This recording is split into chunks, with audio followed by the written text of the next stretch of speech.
കുട്ടികളെ മറ്റേ പാഠം ഒന്ന് ഗാർഗിൾ റിപ്പോർട്ട് എന്ന് പറഞ്ഞ് പഠിപ്പിച്ചുകൊണ്ട് യാതൊരു പ്രസക്തി ഉണ്ടെന്ന് എനിക്ക് തോന്നുന്നില്ല. ഇതിലെല്ലാം കൃത്യം ഡെഫിനിഷൻ സഹിതം എല്ലാവർക്കും അറിയാവുന്ന കാര്യമാണ്. ഗാർഗിൾ റിപ്പോർട്ട് എന്ന് പറയുന്നത് കൃത്യമായി ഗവൺമെന്റ് പഠിക്കേണ്ടതുണ്ട്.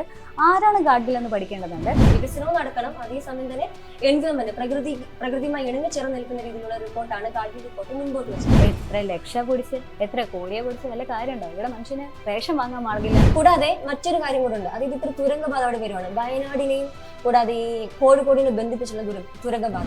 അല്ല, വയനാട്ടിൽ ആളുകൾ കുടിയൊഴിക്കപ്പെടുകയാണെങ്കിൽ ഇതിനോട് ആശുപത്രിന്റെ ആവശ്യമില്ലല്ലോ. ഒറ്റ രാത്രി കൊണ്ട് ഒരു നാട് തന്നെ ഇല്ലാതെയായ 300-ൽ അധികം ആളുകളുടെ ജീവൻ കവർന്നെടുത്ത ഒരു വലിയ പ്രകൃതി ദുരന്തത്തിനാണ് കേരളം ഈ അടുത്ത കാലയളവിൽ സാക്ഷ്യം വഹിച്ചത്. ഇത്തരത്തിലുള്ള സന്ദർഭങ്ങളെല്ലാം ഉടലെടുക്കുമ്പോൾ പ്രധാനപ്പെട്ട ഒരു ചർച്ചാ വിഷയമാകുന്നത് ഗാർഗിൾ റിപ്പോർട്ടാണ്. കൂടാതെ മറ്റൊരു പ്രധാനപ്പെട്ട ചർച്ചാ വിഷയം വരുന്ന ഭാവി തലമുറയ്ക്കായി ഈ ഗാർഗിൾ റിപ്പോർട്ട് പാഠ്യപദ്ധതിയിൽ ഉൾപ്പെടുത്തണമോ എന്നുള്ളൊരു വിഷയം കൂടിയാണ്. അത് തന്നെയാണ് നമ്മൾ ഇന്ന് ചർച്ച ചെയ്യുന്നതും. എന്റെ കൂടെയുള്ളത് ദൃശ്യമാണ്. ദൃശ്യം നമ്മൾ ഈ സോഷ്യൽ മീഡിയയിലൊക്കെ എവിടെ എടുത്ത് നോക്കിയാലും, അത് ഈ ഗാർഗിൾ റിപ്പോർട്ടുമായി ബന്ധപ്പെട്ട്, വയനാട് ദുരന്തവുമായി ബന്ധപ്പെട്ട് ഏത് ഭാഗത്ത് എടുത്ത് നോക്കിയാലും അതിനടിയിൽ വരുന്ന കമന്റുകളെല്ലാം നോക്കി നമുക്ക് മനസ്സിലാക്കാൻ സാധിക്കും. അതായത് ഈ ഗാർഗിൾ റിപ്പോർട്ട് പാഠ്യപദ്ധതിയിൽ ഉൾപ്പെടുത്തണമെന്നുള്ളത്. അത് ശരിക്കും ആ വാദത്തിനോട് യോജിക്കുന്നുണ്ടോ? എന്താണ് അതിന്റെ ഒരു യുക്തി എന്ന് പറയുന്നത്? ഗാർഗിൾ റിപ്പോർട്ട് പാഠ്യപദ്ധതി എന്ന് പറയുമ്പോൾ ഈ കുട്ടികളുടെ സിലബസിൽ ഉൾപ്പെടുത്താന്നുള്ളതാണ് എനിക്ക് തോന്നുന്നു. ഞാനും കണ്ടിരുന്ന കമന്റ്സ് ഒക്കെ. അപ്പം ആളുകൾ ഉദ്ദേശിക്കുന്നത് ഇപ്പൊ വലിയൊരു ദുരന്തം നമുക്ക് സംഭവിച്ചിരിക്കുന്നു, നമുക്ക് ഒട്ടും പ്രതീക്ഷിക്കാതെ ഒരിക്കലും നടക്കാൻ പാടില്ലാത്തൊരു സംഭവം ആണ് ഉണ്ടായിട്ടുള്ളത്. അപ്പം അത് വരാൻ സാഹചര്യമായത് ഗാർഗിൾ റിപ്പോർട്ടിനെ അവഗണിച്ചത് കൊണ്ടാണ്. അതുകൊണ്ട് ആ റിപ്പോർട്ട് എത്രയും പെട്ടെന്ന് നടപ്പിലാക്കണം എന്നുള്ള ഒരു ആഗ്രഹത്തിന്റെ പുറത്ത്, അത് നടപ്പിലാക്കാത്ത സർക്കാരിനോടുള്ള പ്രതിഷേധത്തിന്റെ പുറത്ത്, വരും തലമുറകളെങ്കിലും ഇത് പഠിക്കണം എന്നുള്ള ഒരു ആഗ്രഹത്തിന്റെ പുറത്തൊക്കെയാണ് ഈ കമന്റ് വന്നിട്ടുള്ളതെന്നാണ് ഞാൻ മനസ്സിലാക്കുന്നത്. സത്യം പറഞ്ഞു കഴിഞ്ഞാല് ഗാർഗിൾ റിപ്പോർട്ട് അങ്ങനെ പഠന വിഷയമാക്കേണ്ട ഒരു വിഷയമേ അല്ല. ഗാർഗിൾ റിപ്പോർട്ട് അല്ല, തീർച്ചയായിട്ടും അല്ല എന്ന് തന്നെ പറയാം. കാരണം അതിന്റെ ഒരു ആവശ്യം വരുന്നില്ല. ഗാർഗിൾ റിപ്പോർട്ട് എന്തിനാ? ആദ്യം തന്നെ ചോദിക്കേണ്ടത് എന്തായിരുന്നു ഗാർഗിൾ റിപ്പോർട്ട്? ഈ ഗാർഗിൾ റിപ്പോർട്ട് എങ്ങനെയാണ് ഇംപ്ലിമെന്റ് ചെയ്യാനായിട്ട് ഉദ്ദേശിക്കുന്നത്? ഇനി അതും പോട്ടെ, കുട്ടികൾ പഠന വിഷയമാക്കുന്ന സമയത്ത് എങ്ങനെയാണ് കുട്ടികൾ ഇത് ആക്കുന്നത് കൊണ്ട് എന്താണ് ഉദ്ദേശിക്കുന്നത്? കുട്ടികൾ ഇനി ഇതിനെതിരെ സമരം ചെയ്യണമെന്നാണ്, അതോ കുട്ടികൾ ഇത് പഠിച്ചു വന്നിട്ട് കുട്ടികൾക്ക് ഇനി എന്താണ് ചെയ്യാനുള്ളത് എന്നൊക്കെ ഉണ്ട്. സമരം ചെയ്യുന്നു എന്നതിലും ഉപരി വളർന്നു വരുന്ന തലമുറയിലുള്ള കുട്ടികളുടെ അടുത്ത് ഉത്തരം പറയേണ്ടത് നമ്മളാണ്. ഭൂമിക്കും പ്രകൃതിക്കും എന്ത് സംഭവിച്ചത്? ഭൂമിയെ സംരക്ഷിക്കേണ്ടത്, പ്രകൃതിയെ സംരക്ഷിക്കേണ്ടത് നമ്മുടെ കടമയാണ്. പശ്ചിമഘട്ടം എന്ന് പറയുമ്പോൾ തന്നെ ഗാർഗിൾ റിപ്പോർട്ടിന്റെ ആധികാരികമായ ഒരു വിഷയം എന്ന് പറയുന്നത് പശ്ചിമഘട്ടമാണ്. അതിനെ പഠിക്കാൻ വേണ്ടി തന്നെ നിയോഗിച്ചൊരു സമിതിയായിരുന്നു ഗാർഗിൾ ആയിട്ട് ബന്ധപ്പെട്ടത്. അതുകൊണ്ട് തന്നെ ഈ പശ്ചിമഘട്ടത്തിൽ എന്തെങ്കിലും സംഭവിച്ചാൽ നാളെ എന്താകും ഒന്നും നമുക്കറിയില്ല. ഈ ഭൂമി നമ്മൾ ഉണ്ടാകും എന്നറിയില്ല. അത്രയ്ക്കും സെൻസിറ്റീവ് ആയിട്ടുള്ള സോണാണ് പശ്ചിമഘട്ടം എന്ന് പറയുന്നത്. അവിടെ എന്ത് സംഭവിച്ചാലും നാളെ ഒരു പക്ഷെ അത് ഉണ്ടാവില്ല എന്ന് വരുമ്പോൾ തന്നെ നമ്മുടെ ഭാവിയിൽ നമ്മുടെ കുട്ടികൾക്ക് പഠിക്കാൻ പാഠ്യപദ്ധതിയിൽ അത് ഉൾപ്പെടുത്തണമെന്നാണ് ഞാൻ പറയുന്നത്. അത് പ്രധാന വിഷയം എന്താണെന്നറിയോ? ഈ ഭൂമിയെ പറ്റി പഠിക്കുക എന്ന് പറഞ്ഞല്ലോ. ഭൂമി എന്ന് പറയുന്നത് പശ്ചിമഘട്ടല്ല എന്നുള്ളതാണ് അതിന്റെ ഏറ്റവും പ്രധാനപ്പെട്ട മറുപടി എന്ന് പറയുന്നത്. അതാണ്, ഭൂമി എന്ന് പറയുന്നത് കേവലം പശ്ചിമഘട്ടല്ല, അതിലപ്പുറത്തേക്കുണ്ട്. ഇനി തിരിച്ചറിവില്ലാഞ്ഞിട്ടാണോ നമ്മൾ ഈ ഇത്തരത്തിലുള്ള ഇപ്പം ഗാർഗിൾ റിപ്പോർട്ടിൽ പറയുന്ന തരത്തിൽ, ഗാർഗിൾ റിപ്പോർട്ടിലേക്ക് വരുന്നതിന് മുൻപ് ഇപ്പോ ഈ പറഞ്ഞ പോലെ പ്രകൃതി ദുരന്തങ്ങൾ ഉണ്ടാകാനുള്ള കാരണം മനുഷ്യന്റെ കൈയേറ്റം, മരങ്ങൾ നട്ടുപിടിപ്പിക്കുന്നില്ല, ഇതൊക്കെയാണ് നമ്മൾ അടിസ്ഥാനപരമായിട്ട് പറയുന്ന കാര്യങ്ങൾ. അതൊക്കെയാണ് എല്ലാവരും വാദവും അത് തന്നെയാണ്. അപ്പം അതൊക്കെ നമുക്ക് തിരിച്ചറിവില്ലാഞ്ഞിട്ടാണോ, അല്ലെങ്കിൽ നമുക്ക് അറിയാഞ്ഞിട്ട് ചെയ്യാത്തതല്ലല്ലോ. എല്ലാതും അറിയാം, നമുക്ക് കൃത്യമായിട്ട് അറിയാം. ഇവിടെ മരങ്ങൾ വെട്ടി നശിപ്പിക്കാൻ പാടില്ല എന്നറിയാം, മണ്ണ് ഇതുപോലെ ഖനനം ചെയ്യാൻ പാടില്ല, ക്വാറികൾ പാടില്ല, ഇതൊക്കെ നമ്മൾക്ക് അറിയാവുന്ന കാര്യമാണ്. പ്ലാസ്റ്റിക് ഉപയോഗിക്കാൻ പാടില്ല, ഓസോൺ പാളിയിൽ വിള്ളലുണ്ടെന്ന് നമുക്കറിയാം, ആഗോളതാപനം, ഇതിനെല്ലാം കൃത്യം ഡെഫിനിഷൻ സഹിതം എല്ലാവർക്കും അറിയാവുന്ന കാര്യമാണ്. തിരിച്ചറിവില്ലാത്തത് കൊണ്ടല്ല,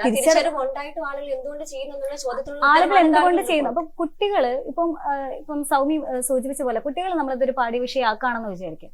കുട്ടികൾ എല്ലാം തന്നെ ഈ പ്രകൃതിക്ക് ഇത്രയും ദോഷം സംഭവിക്കുന്നുണ്ട്, പ്രകൃതിയുടെ സന്തുലിതാവസ്ഥയ്ക്ക് ദോഷം സംഭവിക്കുന്നുണ്ട് എന്നെല്ലാം അറിഞ്ഞുകൊണ്ട് തന്നെയാണ് ഈ മരങ്ങൾ വെച്ച് പിടിപ്പിക്കുന്നത്.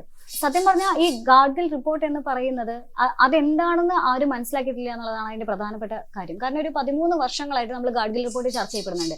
മഴ പെയ്യുമ്പോഴാണെങ്കിലും, വരൾച്ച വരുമ്പോഴാണെങ്കിലും, ഉരുൾപൊട്ടുമ്പോഴാണെങ്കിലും നമ്മൾ ചർച്ച ചെയ്യുന്ന ഒരു വിഷയമാണ് ഗാർഗിൾ റിപ്പോർട്ട് എന്ന് പറയുന്നത്. അന്നേ ഇതിപ്പം ഞാൻ ഒന്നുകൂടി ഒരു എക്സാമ്പിൾ ആയിട്ട് പറയുകയാണെങ്കിൽ, നമ്മൾ എന്തെങ്കിലും ഒരു അപകടം സംഭവിക്കുന്ന സമയത്ത് നമ്മുടെ നാട്ടുമ്പുറത്തൊക്കെ പറയില്ലേ, അന്നേ ഞാൻ പറഞ്ഞതല്ലേ, അത് കേട്ടിരുന്നെങ്കിൽ ഇങ്ങനെ സംഭവിക്കായിരുന്നു എന്ന് ചോദിക്കുന്ന പോലെ തന്നെയുള്ള ഗാർഗിൾ റിപ്പോർട്ട്. ഗാർഗിൾ അന്നേ പറഞ്ഞതല്ലേ, എന്നിട്ട് എന്തുകൊണ്ട് അത് ചെയ്തില്ല എന്നുള്ള ചോദ്യം, ആ ചോദ്യമാണ് ഇപ്പൊ ജനങ്ങൾ ചോദിച്ചുകൊണ്ടിരിക്കുന്നത്. അത് ശരിക്കും അക്കാദമിക്കലി അല്ലെങ്കിൽ അത് കൃത്യമായിട്ട് അതിനെ സ്റ്റഡി ചെയ്യേണ്ടി വരുന്ന ചോദ്യമാണ്. അതിനൊരു ഉദാഹരണം എന്ന് പറയുന്നത് ഗാർഗിൾ റിപ്പോർട്ട് പ്രകാരം പല സോണുകളായി തിരിച്ചു എന്നൊക്കെ, അത് നമ്മൾ എല്ലാവർക്കും അറിയാവുന്ന കാര്യമാണ്. പല സോണുകളായി തിരിച്ചിട്ടുണ്ട്, 1, 2, 3 എന്നൊക്കെ പറഞ്ഞിട്ട് തിരിച്ചിട്ടുണ്ട് എന്നൊക്കെ. പക്ഷെ അതേപോലും ആദിവാസികളുടെ ഉപജീവനത്തിന് പോലും ക്ഷതം സംഭവിക്കുന്ന തരത്തിൽ, അതില്ലാതാകുന്ന തരത്തിൽ അവർ ഒന്നടങ്കം കുടിയിറക്കാൻ മറികടക്കപ്പെടുന്ന തരത്തിലേക്കാണ് ആ ഗാഡ്ഗിൽ റിപ്പോർട്ട് ചെന്നെത്തുന്നത് എന്നുള്ളതാണ്. പ്രധാനപ്പെട്ട വിഷയം കുടിയേറ്റം നടക്കുന്നതുകൊണ്ടാണ് കുടിയിറക്കം നടക്കുന്നത്. അത് സെൻസിറ്റീവ് ആയിട്ടുള്ള സോൺ ആണ് അത്. അതുകൊണ്ട് തന്നെ ആ പശ്ചിമഘട്ടത്തിൽ കുടിയേറ്റം പാടില്ല എന്നുള്ളത് ആ റിപ്പോർട്ടിൽ പറയുന്നുണ്ട്. ഞാനൊരു കാര്യം പറയട്ടെ സൗമി, ഈ കഴിഞ്ഞ ദിവസങ്ങളിൽ വന്ന വാർത്ത കണ്ടിരുന്നു. ആ വയനാട്ടിലുള്ള ജനങ്ങളുടെ അടുത്ത് റിപ്പോർട്ടേഴ്സ് ചോദിക്കുന്ന സമയത്ത് പറയുന്നത് ഞങ്ങൾ എവിടെ പോകാനാണ് സർ, ഞങ്ങൾ ജനിച്ചു വളർന്ന മണ്ണാണിത് എന്ന് പറഞ്ഞുകൊണ്ടാണ്. ഈ സത്യം പറഞ്ഞാൽ ഈ ഉരുൾപൊട്ടൽ ഉണ്ടായിട്ടുള്ളത് ഇപ്പം കഴിഞ്ഞ റീസെന്റ് കണക്ക്, അതായത് 2018 നടന്ന ഈ പ്രളയത്തിനെ സംബന്ധിച്ചുള്ള കണക്കുകൾ നോക്കുകയാണെങ്കിലും ഇത് ഉൾവനങ്ങളിൽ പോലും ഇത്തരത്തിലുള്ള ഉരുൾപൊട്ടലുകൾ ഉണ്ടായിട്ടുണ്ട്. അത് ഗാഡ്ഗിൽ റിപ്പോർട്ടിന് അനുസൃതമായിട്ടല്ല. ഈ കാലാവസ്ഥ വ്യതിയാനം എന്ന് പറയുന്നത് ഒരിക്കലും ഗാഡ്ഗിൽ റിപ്പോർട്ടിന്റെ അല്ലെങ്കിൽ മനുഷ്യനിർമ്മിതമാണെന്ന് പറയാൻ പറ്റില്ല. കാരണം മനുഷ്യനിർമ്മിതമായിരുന്നെങ്കിൽ അല്ല, കാലാവസ്ഥ വ്യതിയാനത്തിലേക്ക് വരാം. കാലാവസ്ഥ വ്യതിയാനം എന്ന് പറയുന്നത് അത് ആഗോളമായിട്ട് സംഭവിച്ചിട്ടുള്ള കാര്യമാണ്. കേരളത്തിൽ മാത്രമല്ല, ആഗോളമായിട്ട് സംഭവിച്ചിട്ടുണ്ട്. ഇനിയിപ്പോ ഇന്ത്യയിലെ കേസ് മാത്രം എടുക്കുകയാണെങ്കിൽ ഇന്ത്യയിൽ തന്നെ പ്രളയം എന്ന് പറയുന്നത് ഇപ്പം നമ്മൾ പലപ്പോഴും കാണുന്നുണ്ട്. ഡൽഹിയിൽ പ്രളയം വരുന്നു, ചെന്നൈയിൽ പ്രളയം വരുന്നു എന്നൊക്കെ നമ്മൾ കാണുന്നുണ്ട്. മേഖലയിൽ ഉൾപ്പെടുന്നില്ല, പശ്ചിമഘട്ടത്തിന്റെ മേഖലയിൽ ഉൾപ്പെടുന്നില്ല. അതാണ് പോയിന്റ്. പശ്ചിമഘട്ടത്തിന്റെ മേഖലയിൽ ഉൾപ്പെടുന്നില്ല. അതുകൊണ്ട് തന്നെ മനുഷ്യനിർമ്മിതമാണ് പ്രളയമെന്നോ മനുഷ്യനിർമ്മിതമാണ് ഈ 10 സെന്റിമീറ്റർ കൂടുതൽ മഴ ലഭിക്കുമ്പോൾ ഉണ്ടാകുന്ന വെള്ളപ്പൊക്കമൊന്നും നമുക്ക് പറയാൻ പറ്റില്ല. കാരണം നമ്മൾ പരിഗണിക്കുകയാണെന്നുണ്ടെങ്കിൽ അവിടുത്തെ ഇത്തരത്തിലുള്ള പശ്ചിമ മേഖലയിലെ പ്രശ്നങ്ങളിലേക്ക് മാത്രം നമ്മൾ ഒതുങ്ങി പോകുന്നു എന്നുള്ളതാണ് നമ്മളുടെ ഇപ്പോഴത്തെ ചിന്താഗതിയുടെ പ്രശ്നം. ഇത് നമ്മൾ ഒരു ആഗോള പ്രശ്നമായിട്ട് കാണേണ്ടതുണ്ട്. കാരണം കേവലം ഗാഡ്ഗിൽ റിപ്പോർട്ടിൽ മാത്രം ഒതുങ്ങി നിന്നുകൊണ്ട് ഗാഡ്ഗിൽ റിപ്പോർട്ട് കുട്ടികൾ പഠിക്കട്ടെ, കുട്ടികൾ പഠിച്ചാൽ വളരട്ടെ, കുട്ടികൾ എന്നിട്ട് ഇതുകൊണ്ട് എന്താ ചെയ്യാൻ പോകുന്നത്? ഗാഡ്ഗിൽ റിപ്പോർട്ട് പ്രസക്തമായിട്ട് റിപ്പോർട്ട് തന്നെയാണ്. പശ്ചിമ മേഖലയിലെ ആഗോള പ്രശ്നത്തിനെ എല്ലാം ഉൾപ്പെടുത്തിക്കൊണ്ടുള്ളതാണ്. ഇപ്പൊ സോണായിട്ട് തിരിച്ചിട്ടുണ്ട്. Echo sensitive zone 1, echo sensitive zone 2. ഒരു നിസ്സാരമായിട്ടൊരു ചോദ്യം ചോദിക്കട്ടെ. ഗാഡ്ഗിൽ റിപ്പോർട്ട് ഇപ്പം ഇംപ്ലിമെന്റ് ചെയ്യപ്പെടുകയാണെങ്കിൽ, ഗാഡ്ഗിൽ റിപ്പോർട്ട് നമ്മൾ ഗവൺമെന്റ് നടപ്പിലാക്കാണ്, എന്തായിരിക്കും ഫസ്റ്റ് സ്റ്റേജ്? ആദ്യത്തെ സ്റ്റേജ് എന്താന്ന് പറഞ്ഞാല് ഗാഡ്ഗിൽ റിപ്പോർട്ട് ഒന്നേന്ന് പഠിക്കുക തന്നെയാണ്. 522 പേജുള്ള ആ ബുക്ക് ഒന്നാമത് ഇംഗ്ലീഷിലാണ്. ഇംഗ്ലീഷില് സാധാരണക്കാരായ ജനങ്ങൾ അത് വായിക്കാനും പഠിക്കാനും നിൽക്കത്തില്ല. പിന്നെ ഗവൺമെന്റ് ഓഫീസേഴ്സിന്റെ കാര്യം, അല്ലെങ്കിൽ ഇപ്പം രാഷ്ട്രീയക്കാരുടെ കാര്യം എടുത്തു നോക്കിയാൽ അവർക്ക് രാഷ്ട്രീയ ലാഭത്തിന് വേണ്ടിയിട്ട് ഈ ക്വാറികൾ അല്ലെന്നുണ്ടെങ്കിൽ ക്വാറി ലോബികളിൽ പിന്നെ പ്രവർത്തിച്ചുകൊണ്ട് അവർക്ക് ഈ കാര്യം ജനങ്ങളിലേക്ക് മൂടി വെക്കേണ്ടതായിട്ടുണ്ട്. ജനങ്ങൾ സ്വാഭാവികമായിട്ടും ഈ ക്വാറി ലോബികളിലെ ഉടമസ്ഥരൊക്കെ വന്നിട്ട് ഈ ജനങ്ങളുമായിട്ട് നേരിട്ട് ഇടപെട്ടിട്ട് അവരെ ഭീഷണിപ്പെടുത്തുകയാണ്. നിങ്ങളുടെ നാടും വീടും അടക്കം നിങ്ങൾക്ക് നഷ്ടപ്പെടും, മറ്റെല്ലാം നഷ്ടപ്പെടും, അല്ലെങ്കിൽ നിങ്ങൾക്ക് സ്വന്തമായിട്ടുള്ള സ്ഥലം ഉണ്ടാവത്തില്ല, കൃഷി ചെയ്യാൻ നിങ്ങൾക്ക് കഴിയില്ല, ആവാസ വ്യവസ്ഥ വരെ നിങ്ങളുടെ തകർന്നു പോകുന്ന രീതിയിൽ ജനങ്ങളുടെ ഉള്ളിൽ ആശങ്ക ചെലുത്തിക്കൊണ്ടാണ് അവര് ഈ ക്വാറി ലോബികളിൽ പിന്നുള്ള ആൾക്കാർ പ്രവർത്തിക്കുന്നത്. രാഷ്ട്രീയ പ്രവർത്തകർ അവർക്ക് കൂട്ടു നിന്നു എന്നുള്ളതാണ്. ആരും അതിന് മറുത്ത് പറയാൻ തയ്യാറായില്ല എന്നുള്ളതാണ്. കാരണം രാഷ്ട്രീയ ലാഭത്തിന് വേണ്ടി അവരത് ഉപയോഗിക്കുന്നു എന്നുള്ളത് ഒന്നാമത്തെ കാര്യമാണ്. അതുകൊണ്ട് തന്നെ ആദ്യം അവർ പഠിക്കേണ്ടത് ഗാഡ്ഗിൽ റിപ്പോർട്ടാണ്. ഗാഡ്ഗിൽ റിപ്പോർട്ട് എന്ന് പറയുന്നത് വികസനവും അതേസമയം ജനങ്ങൾക്ക് ഉപകാരപ്രദമായ വികസനവും നടക്കണം, അതേസമയം തന്നെ എൻവയോൺമെന്റ് പ്രകൃതിയുമായി ഇണങ്ങി ചേർന്ന് നിൽക്കുന്ന രീതിയിലുള്ള റിപ്പോർട്ടാണ് ഗാഡ്ഗിൽ റിപ്പോർട്ട് മുൻപോട്ട് വെച്ചിരിക്കുന്നത്. അത് കൃത്യമായിട്ട് പറയാൻ സാധിക്കില്ല. ഗാഡ്ഗിൽ റിപ്പോർട്ട് മുന്നോട്ട് വെച്ചുള്ള പ്രകൃതിയുമായി ഇണങ്ങി ചേർന്ന് നിൽക്കുന്ന എന്ന് പറയാൻ പറ്റില്ല. കാരണം പ്രകൃതിയായിട്ട് ഏറ്റവും കൂടുതൽ ഇണങ്ങി നിൽക്കുന്നത് ആരാ? അല്ലെങ്കിൽ എപ്പോഴും പ്രകൃതി സംരക്ഷകനായി നിൽക്കുന്ന കർഷകരാണ്. ആ കർഷകർ ചെയ്യുന്നത് പോലും തെറ്റാണ് എന്ന് പറഞ്ഞുകൊണ്ടാണ് ഗാഡ്ഗിൽ റിപ്പോർട്ട് വരുന്നത്. അപ്പൊ അത് തീർച്ചയായിട്ടും പ്രകൃതിയോട് ഇണങ്ങി നിൽക്കുന്നു എന്ന് നമുക്ക് വാദിക്കാനായിട്ട് സാധിക്കില്ല. ഒന്നാമത്തെ കാര്യം. രണ്ടാമത്തെ കാര്യം, വികസനവാദികൾ എന്നുള്ളൊരു ടേമേ അവിടെ പ്രസക്തമല്ല. കാരണം വികസനവാദികൾ എന്നില്ല, വികസനം എന്ന് പറയുന്നത് കാലത്തിന്റെ ആവശ്യമാണ്. അത് വികസിച്ചത് കൊണ്ട് മാത്രമാണ് പ്രകൃതിയെ സംരക്ഷിക്കാതെ മൊത്തത്തില് നശിപ്പിക്കണം എന്നുള്ള ഒരു ഇതിലേക്ക് വരുന്നത്. അവിടെ മരങ്ങൾ നശിപ്പിച്ച് അവിടെ ജൈവ വ്യവസ്ഥയെ നശിപ്പിച്ച് അവിടെ വീടുകൾ വെക്കുക, അല്ലെന്നുണ്ടെങ്കിൽ പുതിയ പ്ലാന്റേഷൻ തോട്ടങ്ങൾ നിർമ്മിക്കുക, റിസോർട്ട് നിർമ്മിക്കുക. ഇപ്പൊ എത്ര റിസോർട്ടിങ് ഇപ്പം വികസനം എന്ന് പറയുന്നത് അത് കാലങ്ങളായിട്ട് ഗ്രാജുവലി സംഭവിക്കുന്നതാണ്. വികസനം എന്നുള്ള ഒരു തോട്ട് മനുഷ്യരിൽ ഉണ്ടായിരുന്നില്ല എങ്കിൽ നമ്മൾ ഇന്നും പഴയ രൂപത്തിൽ നടന്നേനെ. വികസനം എന്ന് പറയുന്നത് ഏറ്റവും അടിയന്തരമായിട്ട് വേണ്ട ഒരു കാര്യമാണ്. വികസനം വേണ്ട. പിന്നെ രണ്ടാമത്തെ കാര്യം വികസനം എന്ന് പറയുന്നത് മാത്രമല്ല, ഈ വയനാട്ടിലെ ആദിവാസികളുടെ ഉപജീവനം നഷ്ടപ്പെടുക എന്നുള്ളതുണ്ട്. ഗാഡ്ഗിൽ റിപ്പോർട്ട് പ്രകാരം അവർക്ക് കുരുമുളക് കൃഷി ചെയ്യാൻ പറ്റില്ല, ഇഞ്ചി കൃഷി ചെയ്യാൻ പറ്റില്ല, നെല്ല്. കേരളത്തെ സംബന്ധിച്ച് കേരളം കൃഷി എന്ന് പറയുന്നതിൽ അമ്പേ പുറകിൽ നിൽക്കുന്ന ഒരു സംസ്ഥാനമാണ്. നമ്മൾ തന്നെ തമിഴ്നാടിനെ ആന്ധ്രനെ ആശ്രയിച്ചുകൊണ്ടാണ് നമ്മൾ തന്നെ എന്താ പറയുക കഞ്ഞുടിച്ചു പോകുന്നതെന്ന് അറിയാം. ഈ സമയത്ത് നമ്മുടെ ഇവിടെയുള്ള കുരുമുളകും ഇഞ്ചി പോലും നമുക്ക് കൃഷി ചെയ്യാൻ പറ്റാത്തൊരു സാഹചര്യം കേരളത്തിൽ പശ്ചിമഘട്ടം എങ്ങനെ കെടുക്കുന്നതെന്ന് അറിയാലോ. മലയോര പ്രദേശങ്ങളിലുള്ള ഈ ഇഞ്ചി ആണെങ്കിലും കുരുമുളകാണെങ്കിലും കേരളത്തിന് എന്തുമാത്രം സമ്പത്താണ് കൊണ്ടുവരുന്നതെന്ന് അറിയാലോ. കേരളത്തിന്റെ പ്രശസ്തി എവിടേക്ക് എത്തിക്കുന്നുണ്ടെന്ന് അറിയാലോ. അപ്പൊ ഇതെല്ലാം തന്നെ ഇല്ലാണ്ടാവുന്ന സമയത്ത് കേരളത്തിന് ഈ ഇക്കണോമിക്കലി ഭയങ്കര ഡൗൺ ആയി പോകും. രണ്ടാമത്തെ കാര്യം, ആ ആദിവാസികൾ അല്ലെങ്കിൽ ടൗണിൽ നിന്നും അല്ലെങ്കിൽ വലിയൊരു ഫെസിലിറ്റീസിന്റെ ഉള്ളിൽ നിന്നും അമ്പേ ദൂരെ നിൽക്കുന്ന ഒരു കൂട്ടം ജനവിഭാഗങ്ങളുടെ ഉപജീവന മാർഗം അങ്ങ് തകരാറിലായി പോകും എന്നുള്ളതാണ്. രണ്ടാമത്തെ കാര്യം, ഗാഡ്ഗിൽ റിപ്പോർട്ടിൽ നമ്മൾ ഏറ്റവും പ്രധാനപ്പെട്ട കാര്യം, നമ്മൾ ഗാഡ്ഗിൽ റിപ്പോർട്ട് എന്താണ് എന്ന് നിങ്ങൾ അറിയണം എന്ന് പറയുന്ന സമയത്ത് ഗാഡ്ഗിൽ എന്താണെന്ന് അറിയണം, ആരായിരുന്നു മാധവ് ഗാഡ്ഗിൽ എന്ന് അറിയണം, അദ്ദേഹത്തിന് മുന്നിൽ വന്നിട്ടുള്ള റിപ്പോർട്ടുകൾ എന്തായിരുന്നു എന്നറിയണം. അദ്ദേഹത്തിന് മുന്നിൽ വന്നിട്ടുള്ള റിപ്പോർട്ടുകളിലും ഇതേപോലെ തന്നെ ജനങ്ങളെ മാത്രമേ അദ്ദേഹം മെൻഷൻ ചെയ്യുന്നുള്ളൂ. ജനങ്ങളുമായി സംസാരിക്കണം, തദ്ദേശീയ ജനങ്ങളെല്ലാം അല്ലെങ്കിൽ തദ്ദേശവാസികളെല്ലാം തന്നെ കുടിയിറക്കപ്പെടണം, അവരുടെ എന്താ പറയാ അവരുടെ ഉപജീവന മാർഗങ്ങൾ അല്ലെങ്കിൽ അവരുടെ കൃഷിയിടം ഇത്തരത്തിലുള്ള അവരുടെ പെരുമാറ്റങ്ങളാണ് പ്രകൃതിക്ക് ദോഷം വരുന്നത് എന്ന തരത്തിലുള്ള റിപ്പോർട്ടുകളാണ്. അത് ഞാനിത് പറയാനുള്ള കാരണം എന്താണെന്ന് വെച്ച് കഴിഞ്ഞാൽ എനിക്ക് തോന്നുന്നു 1990 1990 ഡിസംബർ 25 സർദാർ സരോവർ എന്ന് പറയുന്ന ഒരു അണക്കെട്ട് അത് വലിയൊരു വിവാദമായി തീരുന്നത്. അത് കാരണം ഒരുപാട് ജനങ്ങളെല്ലാം തന്നെ കുടിയിറക്കപ്പെടുന്നുണ്ട്. ആ ജനങ്ങളെ കുടിയിറക്കപ്പെട്ടിട്ട് ഇവരെ ഒരു വലിയൊരു അനിശ്ചിതകാല സമരത്തിലേക്കെല്ലാം തന്നെ നീങ്ങുന്നുണ്ട്. കാരണം അവര് കുടിയിറക്കപ്പെട്ട അവരുടെ എല്ലാം നഷ്ടപ്പെട്ട ഒരു ഫ്രസ്ട്രേഷനിൽ വലിയൊരു സമരത്തിലേക്കെല്ലാം ഒരു അനിശ്ചിതകാല സമരത്തിലേക്കെല്ലാം അവർ നീങ്ങുന്ന ഒരു കാഴ്ച ഉണ്ടായിരുന്നു. ഇത് സത്യം പറഞ്ഞു കഴിഞ്ഞാൽ ലോകബാങ്കിനെ പോലും പ്രതിരോധത്തിലാക്കി. കാരണം വികസിത രാജ്യങ്ങൾ എന്നറിയപ്പെടുന്ന 3 രാജ്യങ്ങളെ പോലും പ്രതിരോധത്തിലാക്കുന്ന തരത്തിലേക്ക് ഈ സമരം നീങ്ങുന്നുണ്ട്. അപ്പം ലോകത്തെ അങ്ങനെ പിടിച്ചുകുലുക്കിയ ഒരു സമരം വരികയാണ്. ഈ സാധാരണ ഈ തദ്ദേശവാസികളുടെ ഭാഗത്തുനിന്ന് അത്തരം ഒരു സമരം വരാണ്. ആ സമരം സത്യം പറഞ്ഞാൽ ലോകബാങ്കിനെ പിടിച്ചുകുലുക്കുകയും ലോകബാങ്ക് ഇതിന്റെ ഇടയിൽ ഇടപെടുകയും അതിനെ സംബന്ധിച്ചുള്ള ഒരു അന്വേഷണവും ഇടപെടാനുള്ള തീരുമാനങ്ങളൊക്കെ എടുക്കുന്നുണ്ട്. ആ തീരുമാനം എടുത്തതിന്റെ ഭാഗമായിട്ട് ഒരാഴ്ചക്കകം തന്നെ 1991 കൂടി തന്നെ ഒരു GF എന്ന് പറഞ്ഞിട്ട് ഒരു സംഘടനാ സംവിധാനത്തിലേക്ക് ലോകബാങ്ക് എത്തുന്നുണ്ട്. ആ സംഘടനാ സംവിധാനത്തിന്റെ ഉദ്ദേശം എന്ന് പറയുന്നത് ആഗോളമായിട്ട് എന്ത് പരിസ്ഥിതി പ്രശ്നം വന്നു കഴിഞ്ഞാലും എത്തരത്തിലുള്ള പ്രശ്നമാണെങ്കിലും അതിനെല്ലാം തന്നെ ലോകബാങ്കിന്റെ അണ്ടറിലേക്ക് കൊണ്ടുവരണം. എന്നിട്ട് അതിനെപ്പറ്റി പഠിച്ചുകൊണ്ട് അതിനുള്ള പ്രതിവിധികൾ ഉപദേശിക്കുക എന്നുള്ളതാണ്. അപ്പം എന്ത് സംഭവിച്ചാൽ ലോകത്ത് എവിടെ പരിസ്ഥിതിയുമായി ബന്ധപ്പെട്ട് എന്ത് സംഭവിച്ചു കഴിഞ്ഞാലും അതെല്ലാം വരുന്നത് ലോകബാങ്കിന്റെ അണ്ടറിലായിരിക്കും. അങ്ങനെ അതായത് ഈ GF വഴിയാണ് നടപ്പിലാക്കുന്നത്. ഈ GFന്റെ തന്നെ ബ്രെയിൻ എന്നറിയപ്പെടുന്നത് STAP എന്ന് പറഞ്ഞ സ്റ്റാപ്പ് എന്ന് പറഞ്ഞിട്ട് ഒരു കമ്മിറ്റി ആയിരുന്നു. അതെന്ന് പറയുന്നത് ഒരുപാട് സയന്റിസ്റ്റുകളും ആക്ടിവിസ്റ്റുകളും എല്ലാവരും ഉള്ള വലിയൊരു പ്രസ്ഥാനമായിരുന്നു. കാരണം പല രാജ്യങ്ങളിൽ നിന്നുള്ള സയന്റിസ്റ്റുകളും എക്സ്പേർട്സുകളൊക്കെ ഉണ്ടായിരുന്ന ഒരു കമ്മിറ്റി ആയിരുന്നു. അപ്പം ഇവര് ഉദ്ദേശം എന്ന് പറയുന്നത് കൃത്യമായി തന്നെ എല്ലാ കാര്യങ്ങളും നമ്മുടെ അണ്ടറിലേക്ക് കൊണ്ടുവരാന്നുള്ളതായിരുന്നു. ഒറ്റ നോട്ടത്തിൽ നമുക്ക് തോന്നും നല്ലൊരു കാര്യമല്ലേ, ലോകത്ത് സംഭവിക്കുന്ന എല്ലാ പ്രകൃതി ദുരന്തങ്ങൾക്കും ഒരു പരിഹാരം കിട്ടുമല്ലോ, ലോകബാങ്കിന്റെ ഒരു ഇടപെടൽ ഉണ്ടാവുമല്ലോ എന്ന്. പക്ഷെ തുടർന്ന് ഇവര് 1990 മുതൽ നടന്നിട്ടുള്ള എല്ലാ ഇടപെടലുകൾ പരിശോധിക്കുകയാണെങ്കിലും അവിടെയെല്ലാം തന്നെ ഇവർക്ക് പറയാനുള്ള റിപ്പോർട്ട് എന്ന് പറയുന്നത് അവിടുത്തെ തദ്ദേശവാസികൾ ചെയ്യുന്ന അല്ലെങ്കിൽ അവരുടെ മേലിൽ കുറ്റം ആരോപിച്ചുകൊണ്ട് അതായത് കൃത്യമായ പഠനം നടത്തുന്നതായി കാണുന്നില്ല. മാത്രമല്ല പ്രകൃതി സംരക്ഷണം എന്ന് പറഞ്ഞുകൊണ്ട് മാഫിയകൾ ചെയ്യുന്ന വലിയ ലോബികളോ മാഫിയകളോ ചെയ്യുന്ന പ്രവർത്തനങ്ങൾ ഇത്തരത്തിലുള്ള കോറികളുമായുള്ള ബന്ധപ്പെട്ടുള്ള അല്ല, അതൊന്നും തന്നെ ആ റിപ്പോർട്ടുകളിൽ വരുന്നില്ല. ആ റിപ്പോർട്ടുകളിൽ ഏറ്റവും പ്രധാനപ്പെട്ടതായിട്ട് വരുന്നത് അവിടുത്തെ തദ്ദേശവാസികൾ ചെയ്യുന്ന കൃഷി, അവിടെ വെച്ച് നട്ടുപിടിപ്പിക്കുന്ന മരങ്ങളുണ്ടാകുന്ന പ്രശ്നങ്ങൾ അല്ലെങ്കിൽ പ്രകൃതിക്ക് അനുകൂലമല്ലാത്ത സസ്യങ്ങൾ, അങ്ങനെ തദ്ദേശവാസികൾ എന്തെല്ലാം ചെയ്യുന്നുണ്ടോ അതായത് തൊട്ടതും പിടിച്ചതെല്ലാം കുറ്റം വരുന്നത് തദ്ദേശവാസികൾക്ക്.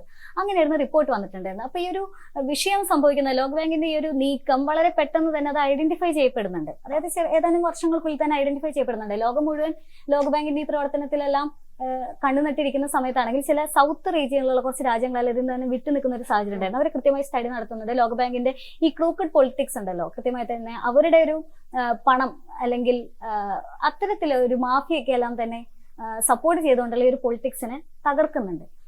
ഞാൻ പറഞ്ഞു തന്നത് എന്താണെന്ന് വെച്ച് കഴിഞ്ഞാൽ ആ സമയത്ത് ഈ STAPന്റെ ചെയർമാന്റെ റോൾ എന്ന് പറയുന്നത് കൃത്യമായിട്ട് എന്തെല്ലാമാണ് സംഭവിക്കുന്നത് അന്വേഷിക്കുക, അതിനുള്ള പരിഹാര മാർഗങ്ങൾ കണ്ടെത്തുക എന്നുള്ളതായിരുന്നു.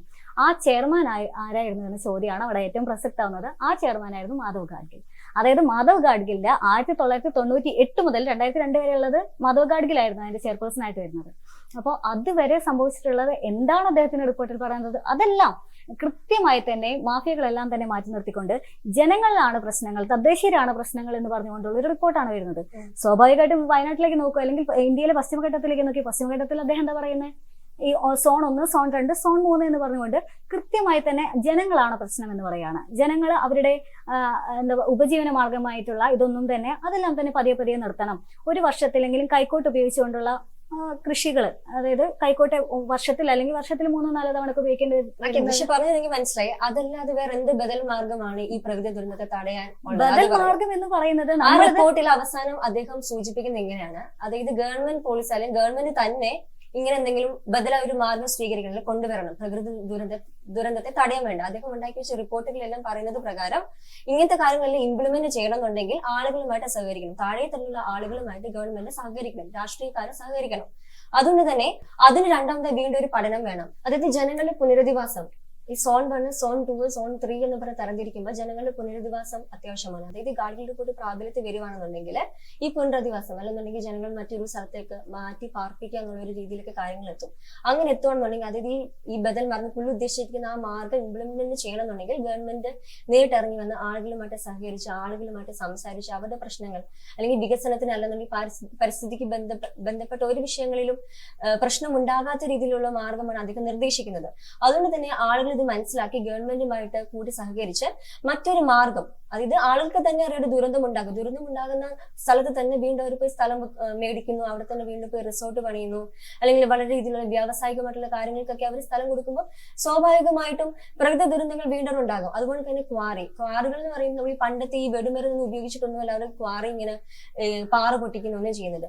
ഇപ്പൊ ആധുനിക സിസ്റ്റം ഒക്കെ ഉപയോഗിച്ചിട്ടാണ് അവരെ ചെയ്യുന്നത്. വലിയ ശക്തിയിൽ പാറ പൊട്ടിക്കുമ്പോൾ അത് വലിയ രീതിയിൽ പ്രകമ്പനും ആഘാതം ആ മേഖലയിൽ എപ്പാട് സൃഷ്ടിക്കുന്നില്ല. അതുകൊണ്ട് തന്നെ മഴ നനഞ്ഞ് അങ്ങനത്തെ ഒരു മണ്ണില് മഴ നനയുമ്പോഴത്തേന് അവിടെ വിള്ളിലുണ്ടാകുന്ന സ്വാഭാവികമായിട്ട് ഉരുള് പൊട്ടുന്നു. അത് സത്യമല്ലേ?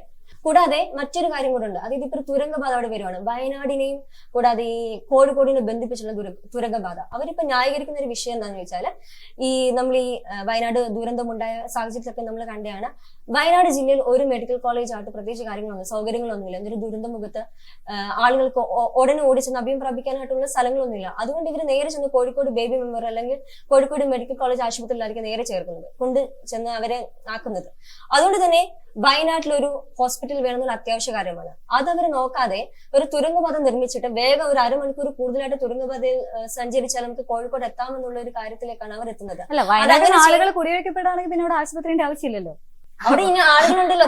ഞാൻ പറയുന്നത് ഗാഡ്ഗിൽ റിപ്പോർട്ട് വേണ്ട എന്നല്ല പറയുന്നത്. ഗാഡ്ഗിൽ റിപ്പോർട്ട് കുട്ടികളെ പഠിപ്പിച്ചിട്ടൊന്നും നേടാനില്ല. കുട്ടികളുടെ അടുത്ത് മഴ പെയ്യാനുള്ള കാരണം എന്താണ്? മരങ്ങൾ കുറവാണ്, അതുകൊണ്ടാണ് നമുക്ക് തണൽ മരങ്ങൾ നഷ്ടപ്പെടാണ്, നമുക്ക് ചൂട് കൂടാണ്, അതുകൊണ്ടാണ് മഴ ഇങ്ങനെ ഉണ്ടാവുന്നത്. ഇതൊക്കെ നമുക്ക് കുട്ടികളെ പറഞ്ഞ് മനസ്സിലാക്കാം. കുട്ടികൾക്ക് ഈ പറഞ്ഞ പോലെ ജൂൺ 5-നൊക്കെ മരങ്ങൾ കൊടുക്കുന്നുണ്ട്, കുട്ടികളെ കൊണ്ട് മരം നട്ടുപിടിപ്പിക്കുന്നുണ്ട്. ഇതൊക്കെ നമുക്ക് കുട്ടികൾ ചെയ്യാൻ പറ്റുള്ളൂ. ഇനിയിപ്പം കോളേജ് വരെയുള്ള വിദ്യാർത്ഥികൾ എടുക്കുകയാണെങ്കിൽ നമുക്ക് അതാണ് നമ്മൾ ചെയ്തു വരുന്നത്. മറ്റൊരു കാര്യം, ഈ ചോദിച്ച പോലെ ഗവൺമെന്റ് നടപ്പിലാക്കുക എന്ന് പറയുന്നുണ്ട്. അതിന് നമ്മൾ ചോദ്യം ചെയ്യപ്പെടേണ്ടതുണ്ട്. ചോദ്യം ചെയ്യപ്പെടുക എന്നിപ്പോ സംഭവിച്ചുകൊണ്ടിരിക്കുകയാണ്. ചോദ്യം ചെയ്യേണ്ടതുണ്ട്. കാരണം എന്തുകൊണ്ട് ഇത്രയും പ്രശ്നങ്ങൾ കണ്ടിന്യൂസ് ആയിട്ട് ആരംഭിക്കുന്ന സമയത്ത് ഗവൺമെന്റിന്റെ ഭാഗത്തുനിന്ന് ഒരു ഉണ്ടാവുന്നില്ല? അത് ചോദ്യം ചെയ്യേണ്ടതുണ്ട്. അതിന് കുട്ടികളെ ഗാഡ്ഗിൽ റിപ്പോർട്ട് പഠിപ്പിച്ചതുകൊണ്ട് ആവശ്യമില്ല. ചോദ്യം ചെയ്യാൻ പ്രാപ്തിയുള്ളവരാക്കുക എന്നുള്ളതാണ് അടിസ്ഥാനമായിട്ട് ചെയ്യേണ്ട കാര്യം. ഏറ്റവും വലിയ പ്രശ്നം എന്താണെന്നറിയോ? ഏറ്റവും കൂടുതൽ എഡ്യൂക്കേഷൻ ക്വാളിഫിക്കേഷൻ ഉള്ള വ്യക്തിയാണ് ഏറ്റവും കൂടുതൽ നമ്മൾ അത്ര വിധേയപ്പെടുക എന്ന് പറയുന്ന ഒരു തലത്തിലേക്കാണ് വിദ്യാഭ്യാസം മാറിക്കൊണ്ടിരിക്കുന്നത്. ചോദ്യം ചോദിക്കേണ്ട സമയത്ത് ഒരു കാര്യത്തിന് എതിർക്കാനുള്ള ശക്തി കുട്ടികളിലില്ല. വിധേയപ്പെട്ട് ജീവിക്കുക എന്നുള്ളതാണ് വിദ്യാഭ്യാസം അവർക്ക് കൊടുക്കുന്ന ഒരു പ്രധാനപ്പെട്ട അടിസ്ഥാന പ്രശ്നം. അങ്ങനത്തെ വിധേയപ്പെട്ട് ജീവിക്കാൻ നമുക്ക് വലിയ നേട്ടങ്ങളോ അച്ചീവ്മെന്റ്സ് ഒക്കെ ഉണ്ടാവായിരിക്കും. പക്ഷെ ഇത്തരം കാര്യങ്ങളിൽ അവനവന്റെ അവകാശങ്ങൾക്ക് വേണ്ടി ശബ്ദമുയർത്താനുള്ള ഒരു കപ്പാസിറ്റി കുട്ടികൾ ഉണ്ടാവില്ല. അതുകൊണ്ട് കുട്ടികളുടെ വിദ്യാഭ്യാസത്തിൽ മാറ്റം വരുത്തണം. കുട്ടികൾക്ക് ഇപ്പോൾ കൊടുക്കുന്ന സ്കിൽസിലെല്ലാം തന്നെ മാറ്റം വരുത്തണം. എക്സ്ട്രാ കരിക്കുലർ ആക്ടിവിറ്റീസ് എല്ലാം തന്നെ മാറ്റം വരുത്തണം. അവരൊരു വലിയ രീതിയിൽ നല്ല രീതിയിൽ മോൾഡ് ചെയ്തെടുക്കുക എന്നുള്ളതാണ് ഗാഡ്ഗിൽ റിപ്പോർട്ട് എന്ന് പറയുന്നത്. കൃത്യമായി ഗവൺമെന്റ് പഠിക്കേണ്ടതുണ്ട്. ആരാണ് ഗാഡ്ഗിൽ എന്ന് പഠിക്കേണ്ടതുണ്ട്. ഇനി ഈ ജനങ്ങളെ അവരുടെ ഉപജീവന മാർഗത്തെ അല്ലെങ്കിൽ കൃഷിയെ ബാധിക്കാത്ത വിധത്തിൽ അതിനെങ്ങനെ ഇംപ്ലിമെന്റ് ചെയ്യാമെന്നുള്ളത് ഗവൺമെന്റ് പഠിക്കേണ്ടതുണ്ട്. കുട്ടികളല്ല പഠിക്കേണ്ടത്, ഗവൺമെന്റ് ആണ് പഠിക്കേണ്ടത്. പിന്നെ വയനാട് പാത അല്ലെങ്കിൽ നമ്മളൊരു തുരങ്കം നിർമ്മിക്കുക എന്ന് പറയുമ്പോൾ ആശുപത്രിയല്ലേ വലുത് എന്നൊക്കെ പറയുന്നത് നമുക്ക് ഈ പറഞ്ഞ പോലെ നമ്മൾ ചില സെലിബ്രിറ്റീസ് ഒക്കെ നല്ല സെലിബ്രിറ്റീസ് ഒക്കെ വലിയൊരു കാർഡ് വാങ്ങുന്ന സമയത്ത് രൂപയ്ക്കാണ് അത് ചെലവാക്കുന്നത് അറിയോ? ഞാൻ പറയട്ടെ, നമ്മള് ഒരു വീട്ടിലെ ആൾക്കാരെ കുടി ഒഴിപ്പിക്കാൻ ഇപ്പൊ കൂടി പോയി 15 ലക്ഷം എന്ന് വിചാരിച്ചു. ആ 15 ലക്ഷം അവർക്ക് ഇത്രയും പൈസ. ഞാനൊരു കാര്യം പറയട്ടെ, നമ്മള് മലയാളികളുടെ കുഴപ്പമാണ്. മലയാളികളുടെ ആണോ എന്നറിയില്ല, ഞാൻ കൂടുതൽ മലയാളികളിലാണ് ഈ പ്രശ്നം കണ്ടിട്ടുള്ളത്. നമ്മൾ വന്ന് ചന്ദ്രയാൻ വിക്ഷേപിച്ചു കഴിഞ്ഞാൽ നമ്മൾ പറയും എത്ര ലക്ഷം പൊടിച്ച് എത്ര കോടിയെ പൊടിച്ച് വല്ല കാര്യമുണ്ടോ? ഇവിടെ മനുഷ്യന് റേഷൻ വാങ്ങാൻ മാർഗില്ല എന്ന് പറയും. ഇതാണ് മലയാളികളുടെ ഒരു പൊതുവായിട്ടുള്ള ഒരു രീതി.